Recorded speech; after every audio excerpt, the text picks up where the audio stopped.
Suite aux nombreuses questions et réactions que j'ai notamment reçues sur Instagram à propos du trouble de la personnalité borderline, j'ai décidé que j'allais faire une mini-série de vidéos consacrée exclusivement aux symptômes liés à ce trouble tel que moi je les vis bien évidemment, sachant que sur ma chaîne il y a déjà énormément de vidéos qui datent d'il y a plusieurs années qui abordent différentes thématiques autour des troubles de la santé mentale. J'en ai fait une playlist que tu peux retrouver juste ici. J'avais commencé cette playlist en parlant du trouble anxieux généralisé quand j'avais genre 19-20 ans. Ensuite, j'ai parlé de dépression, puis du trouble borderline quand ce diagnostic a été posé, qui expliquait du coup le syndrome anxio-dépressif dont je souffrais déjà avant et dont je parlais du coup à cette époque-là.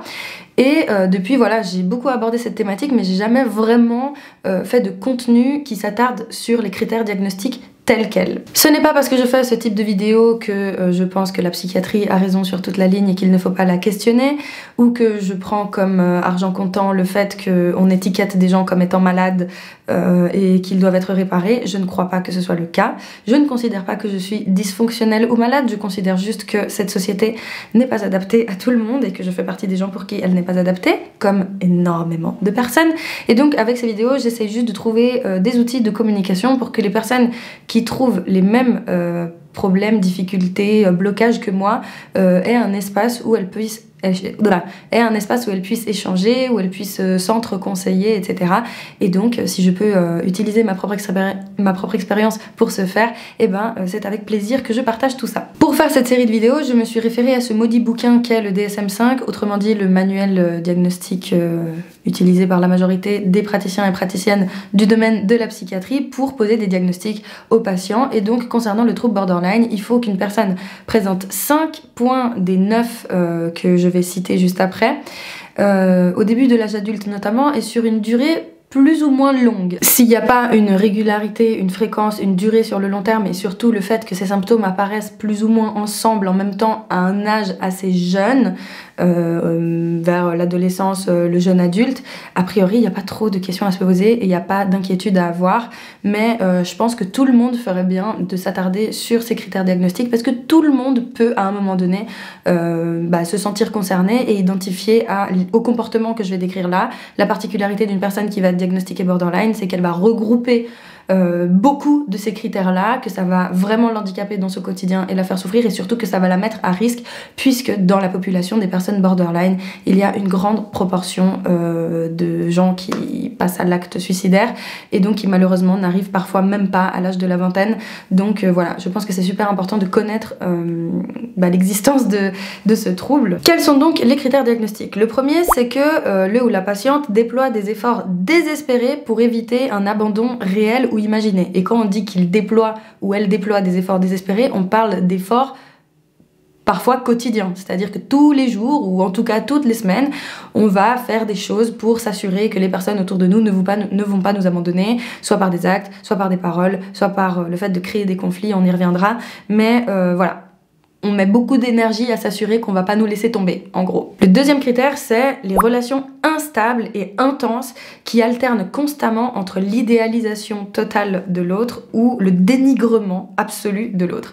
Autrement dit, c'est que dans nos relations personnelles, on a tendance soit à déifier les gens, à les admirer, à en être fan, quoi. Et pour un oui ou pour un non, sans raison apparente, on peut se retrouver à les détester viscéralement et à trouver que c'est les pires merdes sur Terre, alors que c'est des gens qu'on aime. Voilà. Troisième critère diagnostique, une perception et une estime de soi chez le ou la patiente qui fluctue constamment et qui est très instable. À l'image de nos relations personnelles, la relation que l'on a avec nous-mêmes va être aussi très polarisée.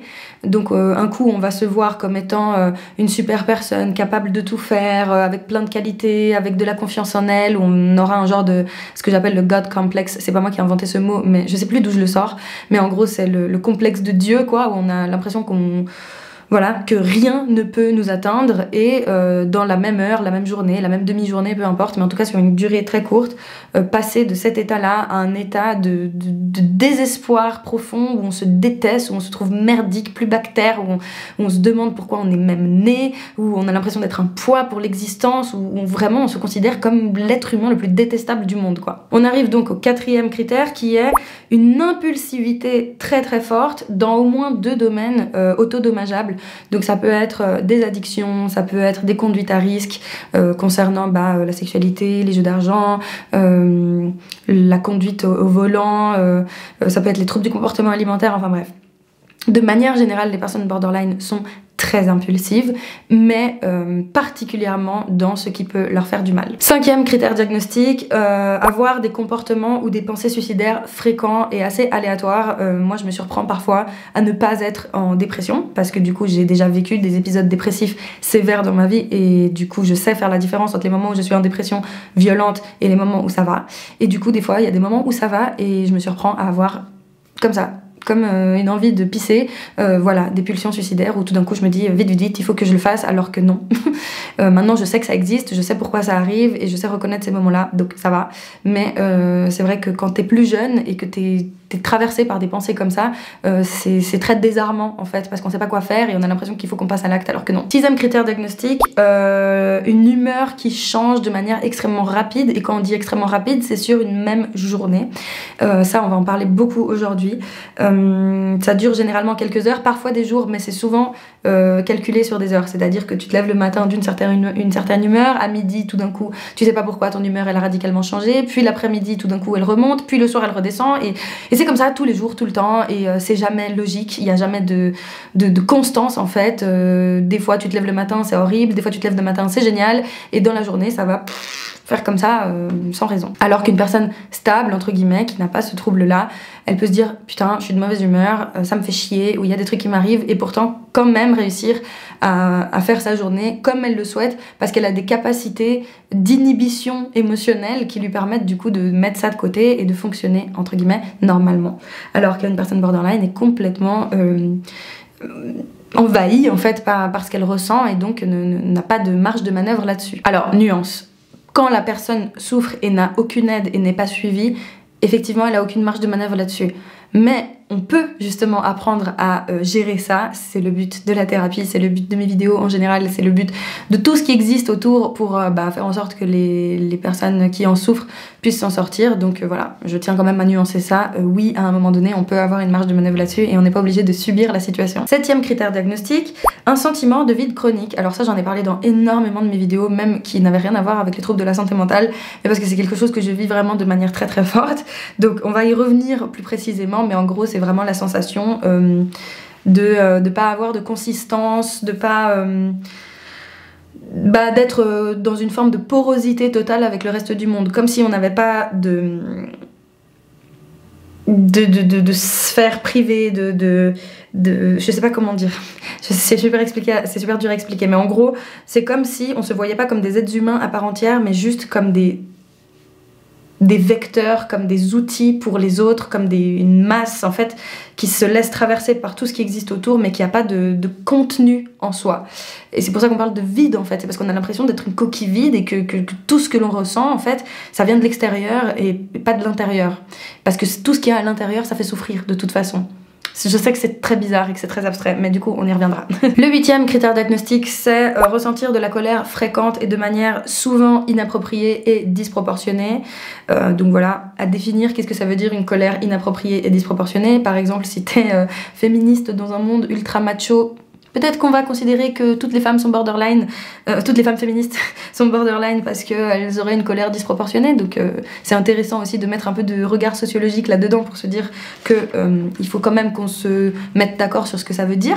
Et 9e et dernier critère diagnostic, avoir des pensées paranoïaques ou des symptômes dissociatifs sévères déclenchés par le stress. Du coup, moi j'en avais parlé quand je faisais des vidéos sur le trouble anxieux généralisé.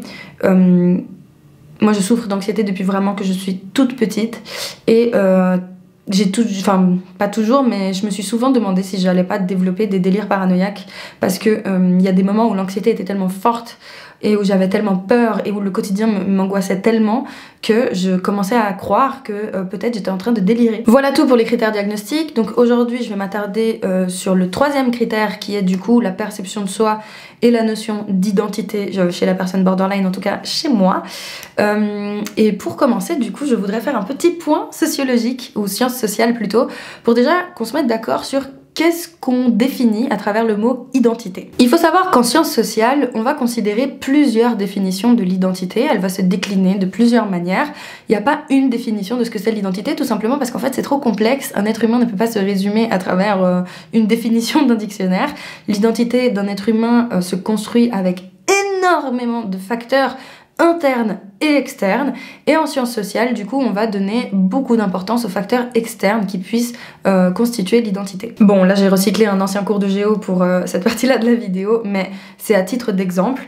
Une manière de concevoir l'identité peut être la suivante. Par exemple, en géo, nous on avait vu qu'on définissait par exemple l'identité numérique, donc ce serait une essence profonde qui résiste au changement extérieur, comme s'il y avait quelque chose en nous qui pourrait être équivalent à ce que certaines personnes vont appeler l'âme ou la vérité intérieure ou voilà, en gros quelque chose d'unique défini exclusivement par ta constitution génétique, quoi, et ce qui est à l'intérieur de toi. Et donc puisque ça existe de manière solide indépendamment du reste, et quel que soit le lieu géographique où tu te situes, la classe sociale de laquelle tu es issu, les problèmes matériels que tu vas rencontrer dans ta vie, cette identité-là ne bouge pas, elle est toujours la même. Donc ça, c'est l'identité numérique. Ensuite, on peut parler aussi d'identité sociale, donc elle est imposée par des critères extérieurs et donc des critères sociologiques. Est-ce que le monde considère que je suis un homme ou une femme? Est-ce que le monde a décidé que je faisais partie d'une classe sociale défavorisée ou d'une classe sociale favorisée? Est-ce que le monde a décidé que j'étais handicapée pour la société ou que j'étais valide, etc. Et donc ça, ces critères sociaux peuvent aussi faire partie de la construction identitaire d'une personne. Souvent, l'identité sociale découle de classifications institutionnelles qui ont été établies par les États en général, puisque typiquement la psychiatrie va établir des classifications en disant voilà, les gens qui réfléchissent comme ça, ils ont telle maladie, les gens qui ressentent ça, ils ont tel trouble, les gens qui ont tel comportement, ils sont anormaux de telle manière et telle autre, etc. Donc c'est une classification institutionnelle et c'est les individus qui vont se dire je corresponds à ça, je corresponds à ça, je corresponds à ça. Ensuite, on peut parler d'identité personnelle. Alors ça, à l'inverse de l'identité numérique qui serait un peu magique, un peu présente comme ça de façon inconditionnelle, l'identité personnelle, elle résulte d'un processus de réflexion, de conscience de soi. C'est-à-dire qu'à un moment donné dans la vie où on réalise tous et toutes qu'on est des personnes uniques et en même temps pas tant que ça parce qu'on fait partie du coup de l'humanité. Et donc suite à cette prise de conscience, on va tous et toutes se construire une personnalité en fonction des choses qui nous plaisent ou qui nous déplaisent, en disant moi je me vois comme quelqu'un qui aime faire de la boxe, qui aime la sociologie, qui est intéressé par la psychologie, par les relations humaines, etc. Donc ça, c'est quand tu te poses des questions sur toi-même, tout simplement. Et finalement, on peut parler d'identité collective. Donc tout à l'heure, j'ai parlé d'identité sociale. Ça peut y ressembler. La différence, c'est que l'identité sociale, c'est vraiment la société qui définit des cases et qui va dire aux individus vous correspondez à telle ou telle case, alors que l'identité collective, c'est une identité qu'on va choisir et on va se dire je veux appartenir à ce groupe, donc je vais faire en sorte que ma personnalité corresponde aux attentes de ce groupe. Ça découle donc d'une autodéfinition et d'une volonté d'appartenance. Pareil, si je reprends l'exemple du trouble borderline, moi personnellement, je ne m'identifie pas au mot borderline pour appartenir à une communauté de personnes malades qui s'identifient comme borderline. Je pourrais le faire, et si tu le fais d'ailleurs, libre à toi, c'est très très bien, enfin je suis pas en train de dire que c'est mal ou pas, je dis juste que moi personnellement, quand j'utilise ce terme, je l'utilise dans la sphère de l'identité sociale, c'est-à-dire que pour la société, je suis considérée comme borderline. Et donc, pour que je puisse me faire comprendre par mon entourage, par internet et de manière générale, je dois utiliser les classifications de la société pour me faire comprendre et pour essayer de survivre. Maintenant, il y a des gens qui vont avoir besoin de cette qualification pour se sentir appartenir à un groupe, reconstruire une notion peut-être de lien de familiarité, de amicaux, affectifs, etc. Et c'est tout à fait légitime et c'est nul de se moquer des gens qui ont besoin de ça parce qu'en fait, s'il y a bien quelque chose de naturel et de spontané chez tous les êtres humains, c'est de chercher à s'identifier aux autres. On passe notre temps à faire ça, à se dire je ressemble à ça, et je ne ressemble pas à ça. C'est vraiment la base de tout. D'ailleurs, on pourrait faire une autre vidéo là-dessus. Si par exemple on parle de discrimination sociale, ça découle totalement de ça, c'est-à-dire que par exemple le racisme, ça découle du fait qu'une population blanche a dit que les autres populations ne leur ressemblaient pas et donc elles étaient inférieures. Donc c'est la manière de se dissocier d'autrui ou de s'associer à autrui. C'est exactement pareil pour toutes les autres discriminations sociales, pour le sexisme, pour la grossophobie, pour le validisme, pour tout. À un moment donné, on a dit non, un homme et une femme, ça n'a rien à voir, c'est très différent et donc nous allons nous identifier de manière très distincte. Les hommes vont s'identifier à telle valeur, telle pratique, tel comportement, les femmes à telle valeur, telle pratique, tel comportement, et ça n'a rien à voir. Donc ça peut être utilisé à des fins nocives pour justifier le fait de faire du mal à un certain groupe social, comme ça peut être utilisé à des fins bénéfiques pour qu'on puisse créer du lien, de l'entraide, de la communauté, de l'amour, de l'affection, etc. Donc c'est super important de permettre aux gens de pouvoir avoir une identité d'appartenance, en fait une identité collective, puisque dans notre société néolibérale ultra-capitaliste, ça c'est pas très mis en avant.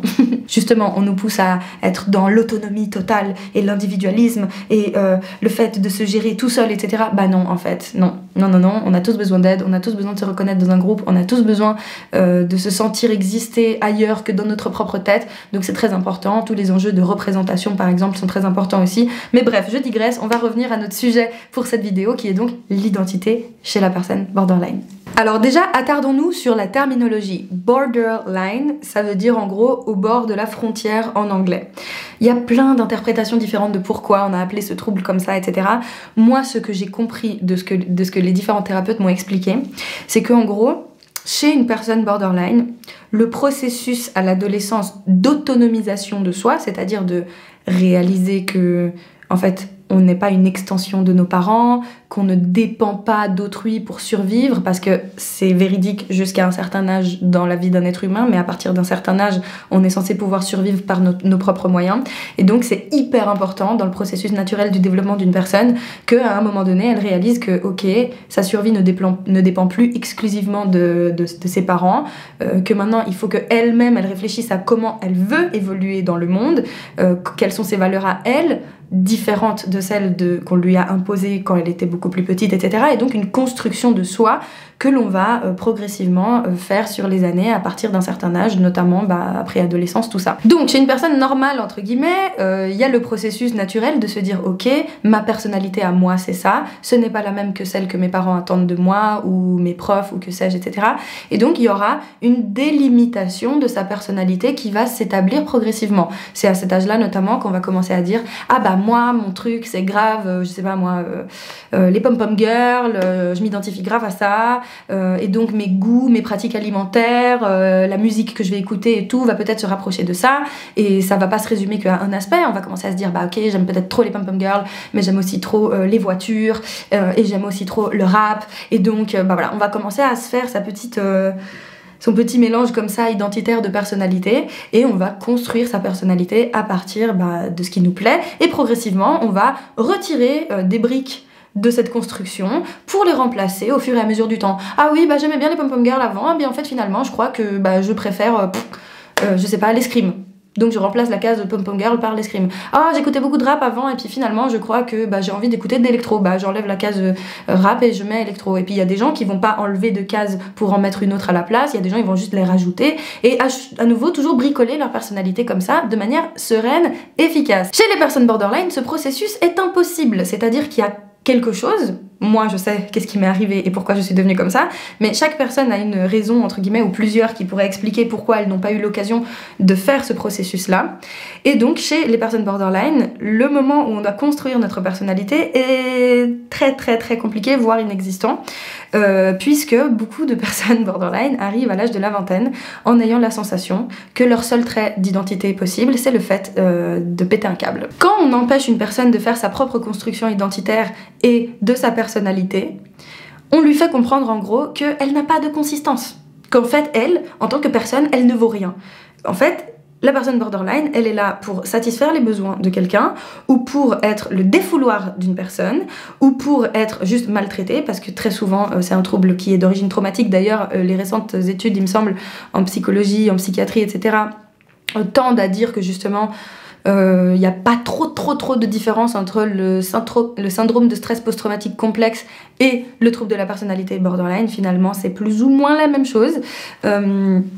Et donc, chez la personne borderline qui n'a pas eu l'occasion de faire sa construction identitaire et de sa personnalité sereinement et de manière sécure, eh ben, on va avoir un développement de la personnalité qui va être très écorché, où justement, plutôt que de pouvoir construire sa petite maison avec des briques que nous-mêmes on a choisies minutieusement avec autonomie, eh ben, on se retrouve avec un tas de débris qui ont été balancés par l'extérieur, que nous-mêmes on a balancé aussi parce qu'en fait on savait pas quoi en foutre, et donc en fait on est dans ce chaos comme ça tout le temps où on essaye d'adapter notre personnalité en fonction des besoins à un moment donné. Si à un moment j'ai besoin d'être protégée par tel groupe social, et ben je vais devoir m'adapter tout de suite à ce groupe là et je vais me percevoir comme ce groupe là, alors qu'en fait j'ai pas eu le temps de construire vraiment mes valeurs, mes goûts, mes affinités avec ce groupe, et donc je vais y aller tête baissée en mode ah oui c'est ça le groupe auquel j'appartiens. Puis en fait dans ce groupe là je me rends compte que ça va pas, et puis en fait boum c'est un autre groupe que je choisis. Et puis en fait on va chercher constamment de la consistance justement là où on peut, sans se rendre compte qu'en réalité on peut créer notre propre réalité finalement. Parce que comme justement on n'a pas eu la notion de personne, d'identité personnelle et de sécurité intrinsèque, bah c'est impossible de s'imaginer que on va créer notre propre existence et que ça va fonctionner, parce qu'on a la sensation d'être constamment en danger, parce qu'on a la sensation que ça va constamment que ça va déplaire, que c'est défectueux, que ça ne va pas, enfin bref, il y aura toujours quelque chose qui va pas, donc on dépend complètement de ce qu'il y a autour. C'est pour ça que j'utilise beaucoup l'image de la porosité. Les gens qui savent pas ce que c'est la porosité, c'est en gros à quel point une matière va être comment dire, à quel point elle va absorber ou non par exemple des liquides. Genre si tu prends du plastique et que tu balances de l'eau dessus, c'est pas poreux du tout parce que l'eau elle glisse totalement sur le plastique. Le plastique c'est dur, c'est consistant, c'est dense et donc c'est solide quoi. Alors que si tu verses de l'eau sur un coton, le coton il va tout aspirer parce que c'est très poreux en fait. Et ben une personne borderline par rapport à la perception de son identité et de sa personnalité, elle se sent comme ça, poreuse. Elle a l'impression qu'elle a pas de noyau dur, mais que tout l'atteint en fait, et que sa personnalité doit tout le temps s'adapter à ce qui l'atteint. Alors attention, je dis ça comme ça parce que j'ai été en thérapie et que j'ai du recul sur la situation. Quand on est dedans, on a l'impression sincère de savoir qui on est, et on va le revendiquer et on va le défendre. Sauf qu'on se rend pas compte que cette sensation de savoir qui on est, elle est solide, elle est là, mais qu'elle passe son temps à changer de pilier. Ce que je veux dire, c'est que une personne borderline peut très bien se dire ouais mais moi mon trait de caractère c'est ça, ma personnalité c'est ça, et puis en fait ce que j'aime c'est ça, etc. Et puis tu te rends compte qu'en fait tous les 2 mois elle te dit la même chose avec la même conviction, mais le contenu il n'est pas le même. C'est ça qui est particulier chez les personnes borderline, c'est qu'on pense savoir qui on est, on pense connaître notre personnalité, sauf que ce qu'on pense connaître sur nous, c'est en réalité des symptômes qui nous font du mal. Donc on va s'identifier en fait à nos troubles. C'est pour ça qu'on parle de troubles de la personnalité, c'est parce que notre notion de la personnalité repose sur les caractéristiques qui nous font souffrir. Donc en fait notre identité c'est d'être quelqu'un qui souffre. Et le truc qu'une personne borderline souvent ne sait pas, c'est qu'elle n'est pas obligée de souffrir tout le temps en fait. Et c'est là que c'est dur, parce que quand on te dit tu n'es pas obligé de te définir à travers tes symptômes, tu peux décider maintenant que ton récipient se remplit de ce que tu as choisi, de ce que tu veux, après avoir réfléchi tranquillement dans ton coin à ce qui était intéressant pour toi, et ben là c'est compliqué, et ben là on sait plus, et là on ne sait pas quoi faire. Beaucoup de personnes borderline sont convaincues d'avoir un caractère très fort, très affirmé, sont convaincues de se connaître très bien, etc. Et quand tu essayes d'enlever tout ce qui touche à la souffrance et aux symptômes pathologiques, à nouveau entre guillemets, j'aime pas dire ça parce que c'est pathologique pour une société normée, pour une société psychiatrisée, mais bref, donc quand tu enlèves justement à cette personne tout ce qui touche à ces mécanismes qui lui font du mal, et que tu lui dis bon bah maintenant si tu veux aller bien et avoir une vie qui te plaît et te sentir heureuse, bah qu'est-ce que tu veux faire? Eh ben compliqué. Donc comme on a justement cette difficulté à comprendre ce qu'il y a dedans parce qu'on a la sensation qu'il n'y a pas de vraie consistance autre que nos symptômes, et ben on va beaucoup se définir à travers nos relations. À nouveau, c'est comme si on était un récipient poreux et pas rigide avec des limites précises de personnalité bien établies. Comme on est un petit récipient qui laisse tout passer, et ce qui va passer, c'est les relations. Quand on est avec une personne, tout ce que cette personne va nous faire ressentir, c'est ce qui va remplir le récipient. Alors que chez une personne stable, qui va bien et qui est normale, il peut y avoir des interférences de l'extérieur, par exemple des personnes qui nous cassent les couilles, des gens qui nous manquent de respect, des personnes qui nous déçoivent, qui nous trahissent, etc. Et pour autant, leur récipient, il reste bien étanche, bien imperméable, et il n'y a rien qui rentre parce qu'elles ont protégé ce qu'il y a à l'intérieur. D'où la notion de limite. Les personnes borderline ont du mal avec la notion de limite, tout simplement parce qu'on ne leur a pas donné l'occasion d'établir leurs propres limites choisies par leur propre volonté. Donc comme elles-mêmes n'ont pas la notion de leurs propres limites personnelles, elles ne comprennent pas les limites des autres non plus. Donc c'est pour ça qu'elles rentrent dans une fusion, souvent, avec les autres. Et dès que ça va pas, dévalorisation totale. Mais ça, on l'approfondira mieux quand je m'attarderai sur ce critère diagnostic-là. Bref, pour en revenir à cette notion d'identité, imaginons que l'identité c'est donc comme un récipient délimité par une paroi d'une certaine matière. Chez la personne borderline, cette paroi laisse passer énormément de choses et donc très souvent on s'identifie en fonction de ce que les gens nous font ressentir. J'ai pas fait un petit point sciences sociales au tout début autour de l'identité pour rien, parce que c'est normal pour tout être humain de se définir à travers l'environnement extérieur. Ce qui n'est pas normal, c'est de subir constamment l'extérieur et d'avoir l'impression que notre identité complète repose sur ce que l'extérieur a décidé de nous faire subir ou pas. Comme tu as pu le constater depuis tout à l'heure, je fais des liens entre la notion d'identité et les différents autres critères diagnostiques que j'ai mentionnés au début de la vidéo, tout simplement parce qu'en fait, la définition d'un trouble, c'est qu'en fait tout ça, ça fonctionne comme un petit orchestre, comme un petit système qui s'alimente mutuellement. Un symptôme alimente un autre, qui en alimente un autre, qui en alimente un autre, et à la façon justement d'un orchestre de musique, chaque symptôme représente un instrument, et ensemble, quand ils jouent ensemble, ils créent la merdique symphonie du trouble borderline. Donc là, le dernier point avec lequel je voudrais relier la notion d'identité, c'est les sautes d'humeur violentes dans une même journée. Non seulement on a donc l'humeur qui change, mais elle change de manière intense. Si juste elle changeait de manière subtile, bon, c'est pas très grave, ce serait juste le quotidien d'une personne normale. Pourquoi on parle de pathologie? Tout simplement parce que chez la personne borderline, cette fluctuation d'humeur se fait de manière si violente qu'elle crée réellement des symptômes de détresse psychologique et parfois physique réels. Et non seulement ça crée ces symptômes-là de détresse, mais en plus de ça, ça nous fait prendre des décisions de merde, tout le temps, qui ne vont pas dans le sens de notre bien-être. Je m'explique. Ici, la journée d'une personne entre gros guillemets normale. Elle se lève le matin, le soleil se lève, elle est de bonne humeur, elle va boire son café, elle se rend au travail, tout va bien, la vie est belle et merveilleuse. Oh mince! Sur le trajet pour aller au travail, il y a eu un accident dans les transports en commun. Oh, elle est bloquée dans le bus, donc son humeur, elle va baisser un petit peu. Puis elle sort du bus et puis en fait, il fait un beau soleil, la journée est magnifique, donc voilà, son humeur va augmenter. Puis là, elle arrive au travail et puis ça se passe pas bien parce qu'il y a des collègues qui cassent les couilles, parce qu'en fait le patron fait chier, etc.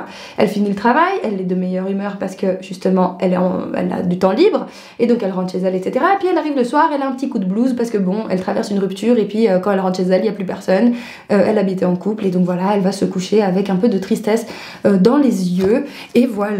La journée se termine et une nouvelle va recommencer. Chez une personne borderline, ça ressemble à ça. C'est-à-dire que la journée commence. Si c'est une bonne journée, on va être d'extrême bonne humeur et se convaincre que vraiment on va faire tout ce qu'on avait prévu dans la journée. Puis tout d'un coup, le moindre petit truc qui va pas dans notre sens va nous faire décompenser bas et nous faire croire qu'en fait notre journée va être merdique et qu'en fait on n'aurait pas dû sortir de chez nous. Puis en fait il y a un truc qui va se régler, donc pouf, on va remonter aussi haut que ce matin-là, etc., etc., etc., etc., etc., etc., etc. Toute la journée. Comme tu peux le voir sur le schéma, j'ai mis en vert quelques petites parties des pics de bonheur et en rouge quelques petites parties des pics de détresse. Pourquoi je les ai entourés? Tout simplement pour dire que chez une personne borderline, si tu lui poses la question à ce moment-là de la journée, là où elle est ici, comment elle se sent et quelle est sa personnalité, elle va pas te répondre la même chose que quand elle est là. Pourtant, entre là et là, ils se sont passés que 3 heures. Je vais te donner l'exemple personnel de ma vie, donc c'est-à-dire que si moi je me lève le matin et je suis d'extrême bonne humeur pour aucune raison apparente, et que je rencontre un inconnu qui me demande ce que je fais dans la vie, eh ben je vais lui répondre de manière très fière en lui disant bah voilà, ça fait 8 ans que je fais des vidéos en ligne, en fait j'ai fait un genre de thérapie collective sur YouTube où je partage avec des gens qui ont les mêmes problèmes que moi, et puis on s'entraide, et puis en fait il y a plein de choses, et puis j'ai fait ça, puis j'ai pu voyager là, puis j'ai pu travailler avec un tel, et puis avec telle institution, et puis en fait je suis passée à la télé, puis en fait j'ai travaillé avec tel festival, et puis en fait j'ai fait telle l'émission et puis ta. Donc je vais être en mode valorisation, je suis trop fière de ce que j'ai fait, c'est quand même assez exceptionnel, mon expérience en ligne et tout machin, quelle chance, je suis bénie des dieux, patati patati patata. Si cette même personne m'avait posé la question, là, je le croise au même endroit, d'accord, la même journée, mais juste pas au même moment et juste pas dans la même humeur, là, si cette personne me demande ce que je fais dans la vie, je vais lui répondre un truc du style « Oh, j'étale ma maladie mentale devant tout le monde de manière précaire et j'espère qu'en gros ça va aller. » Et comme je dépends totalement du regard des autres pour construire ma propre personnalité, bah si la personne en face elle a une image de moi merdique, et bah ça va confirmer le fait que je devrais avoir une image de moi merdique et donc alimenter le petit cercle vicieux merdique qui m'a amené à être ici bas à un moment donné dans ma journée. Ceci étant dit, comment on fait maintenant pour se construire une personnalité qui soit solide, constante, sans pour autant être rigide, parce que le but ici c'est pas de s'enfermer dans une nouvelle prison mentale, c'est d'avoir quelque chose de plus stable, de moins fatigant en fait. Et ben la première chose à faire, je pense, avant de se demander à qui on voudrait ressembler ou vers quoi on voudrait tendre, c'est déjà de savoir jusqu'à maintenant qu'est-ce qu'on a donné au monde, comment les gens autour de nous nous perçoivent, mais de manière globale, sur le long terme, pas en fonction de l'embrouille qu'on a eu avant-hier, pas en fonction de ce qui s'est passé ce matin, etc. Non, en fonction de la globalité de la relation. Est-ce que tu peux donner 3 mots qui me définissent selon toi? Genre pour toi, je suis quoi? C'est quoi mes qualités? C'est quoi mes défauts? Tu dirais que je suis une personne de quel genre? Quand tu fais ça comme ça, tu permets à la personne d'avoir une vision globale de toi. C'est-à-dire, bah, depuis qu'elle te connaît, grosso modo, bah, elle trouve que t'es une personne sociable, drôle, extravertie, oui, peut-être parfois un peu susceptible, parfois anxieuse, mais voilà, elle va te faire une vision globale de toi, en tout cas de ce qu'elle voit. Et puis tu peux faire ça avec plusieurs personnes pour voir s'il y a des choses qui se croisent ou pas. Et attention, j'insiste, c'est bien différent du fait de se définir spontanément, inconsciemment en fonction de ce qui se passe de bien ou de mal dans notre relation. C'est pas la même chose. Et le but, c'est pas de prendre pour argent comptant ce que les gens nous disent, c'est de croiser des informations et de regarder dans ces informations qu'est-ce que nous, on estime être effectivement proche de la réalité ou pas. Et en fait, c'est pas si important de ça de savoir si c'est vrai ou pas, ce qui compte c'est de savoir ce qu'on veut. Est-ce qu'on veut continuer à donner cette impression aux autres? Qu'est-ce qu'on veut garder, qu'est-ce qu'on veut jeter, et surtout comment on y parvient. Et justement, cette étape d'après de comment y parvenir, bah, c'est de se poser la question, ok, maintenant, si je me vois comme un récipient dans lequel je peux décider de ce que j'y mets, bah, qu'est-ce que j'y mettrais?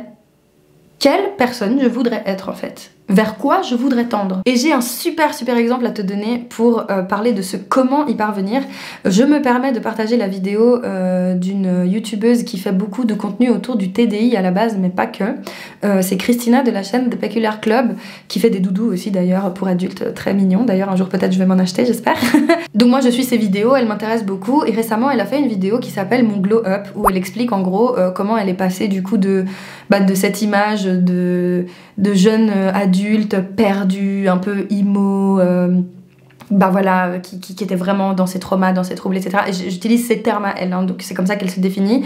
Comment elle est passée de se voir vraiment comme ça et de se créer une identité comme ça à la femme qu'elle aimerait être aujourd'hui et dans le futur. Donc elle a des critères précis de ce que ça veut dire pour elle de glow up.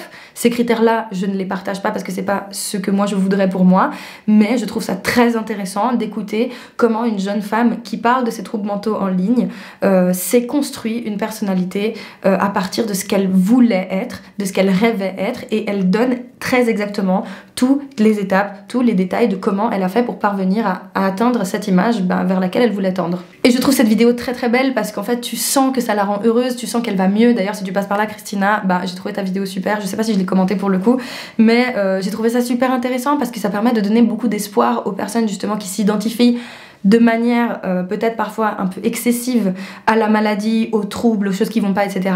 Comme on l'a dit tout à l'heure, ça se comprend que les gens s'identifient à ça parce qu'à un moment donné, si c'est la seule chose que tu vis, c'est un peu la seule chose que tu vas pouvoir percevoir de toi. Donc c'est normal en fait qu'il y ait plein de personnes qui n'arrivent pas à se projeter autrement qu'à travers leurs troubles, mais ça c'est un super exemple de quelqu'un qui pendant des années a vraiment beaucoup partager cet aspect-là négatif et triste et bloqué dans son mal-être à quelqu'un qui justement essaye d'en sortir et de se renouveler, de se réinventer et d'avancer tout simplement. Donc moi j'ai trouvé cette vidéo vraiment super pour que ça donne de l'espoir à d'autres personnes. Sinon pour les autres ressources à disposition, je ne peux que te conseiller d'aller demander de l'aide à un ou une thérapeute. Je ne te dis pas forcément d'aller chez un psychiatre qui va te donner des médicaments pour te fracasser la gueule et que tu oublies qui tu es. C'est pas le but. Le but ici c'est d'apprendre à se connaître. Sauf que le faire quand on est une personne borderline, ça comporte des risques parce que ça ne peut nous faire vraiment décompenser et ça peut nous faire paniquer dans tous les sens. Donc si tu le fais avec une gentille main qui t'accompagne et qui est professionnel dans le domaine pour t'aider, et ben n'hésite pas à utiliser cette ressource-là. Tu peux juste utiliser la thérapie narrative en racontant ton histoire, mais il y a aussi d'autres manières de faire, d'autres manières d'apprendre à se connaître et on n'est pas obligé de le faire seul. Voilà pour cette vidéo, j'espère qu'elle aura pu t'intéresser. Si tu veux soutenir mon travail de manière générale, tu peux me faire un petit don sur Tipeee, que ce soit 50 centimes ou 1 euro. Pour moi, ça fait la différence au quotidien et ça m'aide vraiment à générer un revenu grâce à ce travail en ligne. Si j'avais pas ça, je ne pourrais pas faire mes vidéos, donc merci infiniment aux personnes qui me font des dons chaque mois. À nouveau, même si c'est un tout petit don, je vous jure que pour moi ça fait la diff, donc merci du fond du cœur. On se retrouve bientôt dans une prochaine vidéo, j'espère qu'elle t'a plu, j'espère qu'elle a pu te faire réfléchir. N'hésite pas à commenter dans la bienveillance et le respect comme d'habitude. On se retrouve bientôt, d'ici là, prends grand soin de toi et n'oublie jamais que je t'aime très fort. Bisous.